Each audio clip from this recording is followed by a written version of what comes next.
तो आज हम गवर्नमेंट ऑफ इंडिया एक्ट 1919 को डिस्कस करेंगे।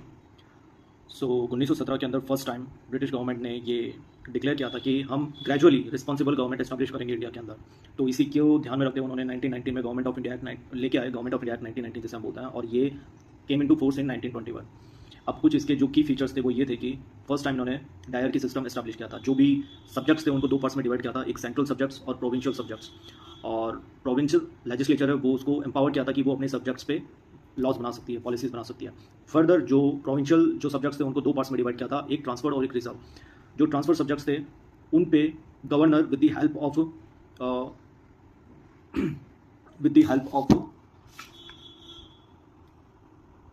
Minister which are responsible for provincial legislative council, उनकी मदद से वो पॉलिसीज बना सकते थे। और दूसरा जो था रिजर्व था, उसमें governor with the help of executive council of governor, उनकी मदद से वो लॉ बना सकते थे। लेकिन ये जो एग्जीक्यूटिव काउंसिल है ये रिस्पॉन्सिबल नहीं होती थी प्रोविंशियल लेजिस्लेचर के लिए, जबकि जो मिनिस्टर्स थे they are responsible towards the provincial legislature. ये एक सिस्टम था, तो इसको डायरकी सिस्टम कहता है। दूसरा बाइकैमरलिज्म सिस्टम लेके आ गए थे, जिसके अंदर दो हाउसेज बना दिए थे, एक अपर हाउस और लोअर हाउस। अपर हाउस को हम काउंसिल ऑफ स्टेट्स भी कहते हैं, लोअर हाउस को लेजिस्लेटिव काउंसिल भी कहते हैं। और जो लेजिस्लेटिव काउंसिल के जो मेंबर्स थे वो मोस्टली, सारे के सारे नहीं, मोस्टली मैक्सिमम मेजॉरिटी जो थे वो डायरेक्ट इलेक्शन से इलेक्ट किए जा रहे थे।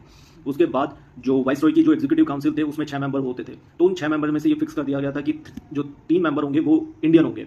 अब इसमें ये 3 मेंबर में जो कमांडर इन चीफ है उसको इंक्लूड नहीं किया गया, और अडल्ट फ्रेंचाइज दी गई थी। और उसके कुछ बेसिस किया गया था कि पीईटी हम इस तरीके से याद करेंगे, जिसमें पी का मैं बोलता हूँ कि प्रॉपर्टी, एजुकेशन एंड टी का टैक्स।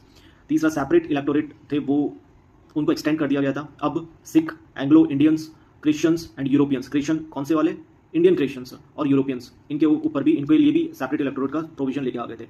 और एक नया office of high commissioner establish किया था लंदन के अंदर, और उसको कुछ पावर्स थी जो कि secretary of state of India के पास जो पावर्स थी, उसकी कुछ पावर्स उसको हाई कमिश्नर को दे दी गई थी। और जो प्रोविंसेस थे उनके लिए सेपरेट बजट का प्रोविजन लेके आ गए थे। और उसके अलावा first time public service commission को एस्टैब्लिश करने की एक रिकमेंडेशन दी गई थी, और इसी की रिकमेंडेशन के बिहाफ पे 1926 के अंदर central public service commission establish हुआ था, और ली कमीशन था इसके लिए। उसके अलावा एक कमीशन बनाया गया जिसका काम ये था कि इंक्वायरी करे और रिपोर्ट करे, जो भी ये गवर्नमेंट ऑफ इंडिया एक्ट 1919 थी, इसके जो इसने कैसा काम कर रहा है, ये इस चीज़ को इंक्वायरी करे और रिपोर्ट करे।